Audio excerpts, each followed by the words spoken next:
Hi friends, నేను lucky. Welcome to my channel lucky self care experiment. So ఈ రోజు వీడియోలో అయితే నేను ప్రెగ్నెన్సీ అండ్ బ్రెస్ట్ ఫీడింగ్ వాళ్ళు ఎలాంటి స్కిన్ కేర్ అనేది ఫాలో అవ్వాలో చెప్తాను. సో అంటే ఎక్కువగా డూస్ అండ్ డోంట్స్ అయితే ఎక్కువ చెప్తాను. అంటే ఏవి చేయాలి, ఏవి చేయకూడదు, అంటే ఏ స్కిన్ కేర్ ఇంగ్రీడియంట్స్, ఏమేమి యాక్టివ్స్ యూజ్ చేయాలి, ఏమేమి యాక్టివ్స్ మనం అవాయిడ్ చేయాలో ఈరోజు వీడియోలో అయితే చెప్తాను. సో ఫస్ట్ వచ్చేసి స్కిన్ కేర్ ఇంగ్రీడియంట్స్లో రెటినాల్ వచ్చేసి ప్రెగ్నెన్సీ వాళ్ళు కానివ్వండి, బ్రెస్ట్ ఫీడింగ్ వాళ్ళు అండ్ ప్లాన్ చేస్తున్న వాళ్ళు ప్రెగ్నెన్సీకి వీళ్ళు అనేది యూజ్ చేయకూడదు. ఎందుకంటే అది ఎక్కువగా రెటినాల్ క్రీమ్స్ వాళ్ళ మీద టెస్ట్ చేయలేదు, నార్మల్ పీపుల్ మీద టెస్ట్ చేశారు. సో వాటి రిజల్ట్స్ రిలేటెడ్గా నార్మల్ పీపుల్ అనేది యూజ్ చేయవచ్చు, ప్రెగ్నెన్సీ వాళ్ళు వీళ్ళు యూజ్ చేయకూడదు. ఓకేనా? సో మీరు రెటినాల్కి ప్లస్ అంటే రెటినాల్ ఏమిస్తుంది, మనకి యాంటీ ఏజింగ్ బెనిఫిట్స్ అనేది ఇస్తుంది. సో స్కిన్ సెల్ టర్న్ ఓవర్ని ఇంక్రీజ్ చేస్తుంది కదా. సో ఈ బెనిఫిట్స్ మనకి కావాలంటే మనం పెప్టైడ్స్ యూజ్ చేయవచ్చు. పెప్టైడ్స్ వచ్చేసి యాంటీ ఏజింగ్ కి బాగా వర్క్ అవుతుంది, స్కిన్ కొలాజిన్ ని ఇంప్రూవ్ చేస్తుంది.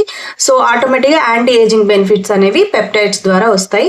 అండ్ నెక్స్ట్ ఇంగ్రీడియంట్ వచ్చేసి సన్ స్క్రీన్స్ ఇప్పుడు అందరూ యూజ్ చేయాల్సిందే, కానీ సన్ స్క్రీన్స్ లో టైప్స్ ఉంటాయి, ఫిజికల్ అండ్ కెమికల్ ఉంటాయి. కెమికల్ సన్ స్క్రీన్స్ అనేది వీళ్ళు యూజ్ చేయకూడదు. ఎందుకంటే ఇవి కెమికల్ సన్ స్క్రీన్స్ ఏంటంటే మన బ్లడ్ స్ట్రీమ్ లోకి, అంటే మన లోపలికి వెళ్ళి అక్కడ నుంచి ప్రొటెక్షన్ అనేది ఇస్తుంది సన్ నుంచి.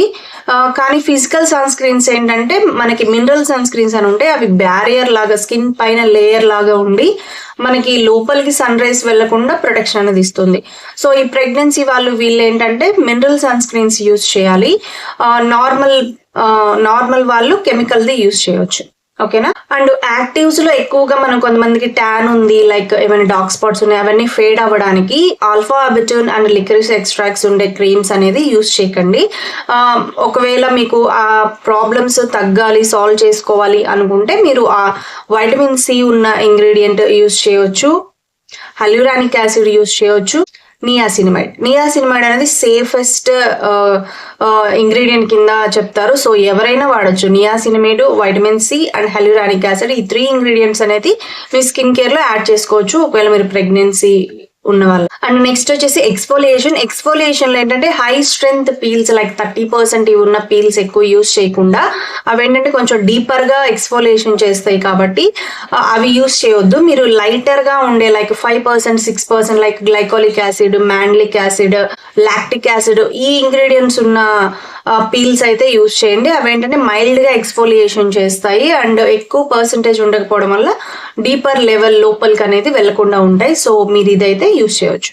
అండ్ నెక్స్ట్ వన్ వచ్చేసి సాలిసిలిక్ యాసిడ్, బెంజాల్ పెరాక్సైడ్. ఇవి వచ్చేసి యాక్నే ఉన్నాయి, మీకు యాక్టివ్ యాక్నే పింపుల్స్ ఉన్నాయి అనుకుంటే ఈ రెండు అనేది మీరు యూజ్ చేయకూడదు ప్రెగ్నెన్సీలో ఉన్నప్పుడు.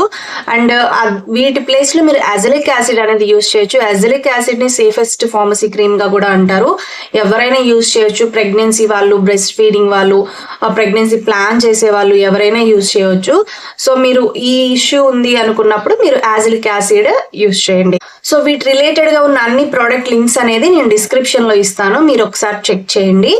అండ్ నార్మల్ రొటీన్ కి వచ్చేసి మీరు నార్మల్ గా ఫేస్ వాష్ అనేది మీరు బెంజాల్ పెరాక్సైడ్, సాలిసిలిక్ ఇవేమీ తీసుకోకుండా like glycolic acid face wash use చేయొచ్చు. తర్వాత మాయిశ్చరైజర్, మార్నింగ్ టైం వచ్చేసి మాయిశ్చరైజర్ అప్లై చేయండి. మాయిశ్చరైజర్ వచ్చేసి మీరు నియాసినమైడ్ కానివ్వండి, హల్యూరానిక్ యాసిడ్ కానీ యూజ్ చేయొచ్చు. అండ్ సన్ స్క్రీన్ వచ్చేసి మినరల్ సన్ స్క్రీన్ యూజ్ చేయండి. అండ్ నైట్ టైం మీకు స్కిన్ మీకు యూజ్ లైక్ మీకు స్కిన్ ప్రాబ్లమ్స్ మీద ఉండే ట్రీట్మెంట్స్ వాడాలి కాబట్టి నైట్ టైం మీరు వైటమిన్ సి కానివ్వండి, నియాసినమైడ్, హల్యూరానిక్ యాసిడ్ ఇవి ఉన్న క్రీమ్స్ ఒక ఆల్టర్నేట్ డేస్ యూజ్ చేసి, ఇంకొక ఆల్టర్నేట్ నైట్ వచ్చేసి మీరు పెప్టైడ్స్ ఉన్న క్రీమ్స్ అనేది యూజ్ చేయండి, సీరమ్స్ ఆర్ క్రీమ్స్. ఇవి యూజ్ చేసి దాని మీద మాయిశ్చరైజర్ అనేది అప్లై చేయండి. సో ఇలాగా మీ రొటీన్ ని ఫాలో అయ్యి మీ స్కిన్ ప్రాబ్లమ్స్ ని తగ్గించుకోవచ్చు. ఓకేనా? యాజ్ అ ప్రెగ్నెంట్ గా ఉన్నా కూడా. ఓకేనా? సో ఇలాగా మీ స్కిన్ కేర్ రొటీన్ ని బిల్డ్ చేసుకోండి. సో మీకైతే ఈ వీడియో నచ్చినట్లయితే లైక్, షేర్ అండ్ సబ్స్క్రైబ్ చేయండి. పక్కనున్న బెల్ ఐకాన్ అయితే క్లిక్ చేయండి. Thanks for watching. By by.